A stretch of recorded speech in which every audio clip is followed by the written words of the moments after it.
Baby corn பார்த்தீங்கன்னா பச்சையாகவே சாப்பிடலாம். So இந்த லைட்டாக இந்த இதில் போட்டு சாத்தே பண்ணுவோம். இந்த கோழியோட போட்டு சாத்தே பண்ணும்போது ஒரு ஆஃப் குக் ஆகிடும். இந்த பட்டரோட ஸ்மெல்லு இந்த கோழி எல்லாம் சேரும்போது ஒரு நல்ல ஒரு டேஸ்ட் கிடைக்கும்.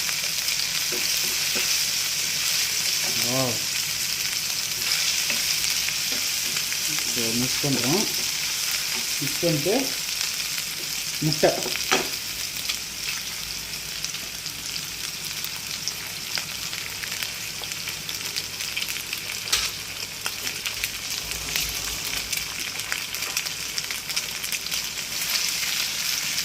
முட்டையை போட்டு நல்லா மிக்ஸ் பண்ணுறோம்.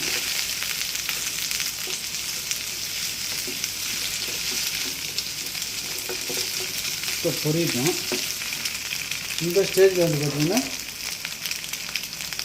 வெங்காயம் பாதி போட்டு பாதி வச்சுங்க, சாவி ரெண்டையும் போட்டு நல்லா மிக்ஸ் பண்ணுங்க. மிக்ஸ் பண்ணிட்டு ரைஸ் ஆட் பண்ணுங்க. ஹெர்ப்ஸு அவ்வளோதான், கொஞ்சமாக போட்டிங்கன்னா போதும். ஃபிஷ் சாஸு ட்ராப்ஸ், அவ்வளோதான். இது வந்து ஒயிட் சோயா சாஸ்.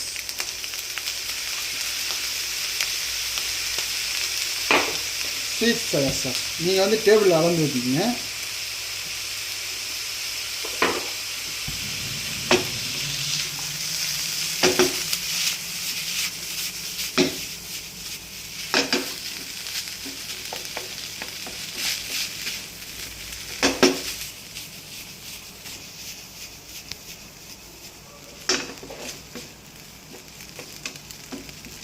சோறு வந்து குழச்சிடக்கூடாது. குழச்சிட்டிங்கன்னா உங்களுக்கு வந்து நாசி கோரிங்கன்னு சொல்லுவோம். நாசி கோரிங்க வந்து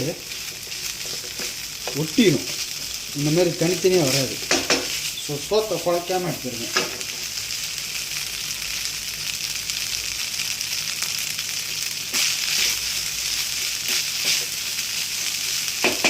குக் ஆகிடுச்சு. இந்த ஸ்டேஜில் வந்து இறக்கிடுவோம்.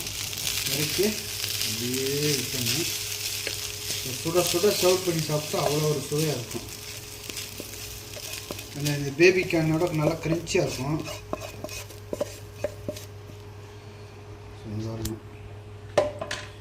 இப்போ வந்து கார்னிஷ்க்கு வந்து ஸ்ப்ரிங் ஆனியன்